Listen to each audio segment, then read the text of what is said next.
చిన్న కార్బన్ తుపాకులు వచ్చినాయి మాకు. కార్బన్లు వచ్చినాయా? కార్బన్లు వచ్చినాయి. శాలువ కప్పుకుంటే కనిపించదు. ఈ సంకల ఇట్లా స్టాండ్ 3 పెట్టుకుంటే గిన్నెలు ఉంటుంది.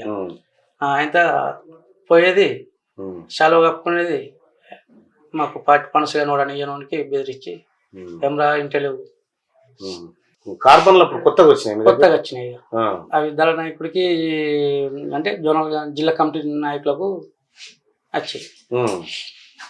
ఇక చెప్పి వచ్చాడు ఆకుల కళ్ళం కడిపోయి వాళ్ళని ఫారెస్ట్ వాళ్ళని బెదిరించడు. రాతినగర్ కారుపల్లి ఫారెస్ట్ వాళ్ళు అడవిని కొట్టనీయలేరు, భూములు వంచనీయాలి. వాళ్ళకు పోయి చెప్పేది శాలువలు వేసుకొని పోతుంటాము. అవి సంకలు ఉంటుండే ఒక్కడుకుంటే ఏరిపోతుండే అని మేము సింగిల్గా పోతుంటాము. ఆయనతో పోయి ఫారెస్ట్ వాళ్ళని పట్టుకుంటుండే. భూములు కొట్టకుంటే ఏం చేయాలి వాళ్ళు కొట్టుకొని. నీ మొత్తం ఎన్ని సంవత్సరాలు పనిచేసిన ఇందులో? పీపుల్స్ వార్లో ఎన్ని ఏళ్ళు, జనశక్తిలో ఎన్ని ఏళ్ళు? జనశక్తిలో 7-8 సంవత్సరాలు పనిచేసినాం. ఇంట్లో 2 ఏళ్ళ 10 ఏళ్ళు ఉన్నావు ఇక.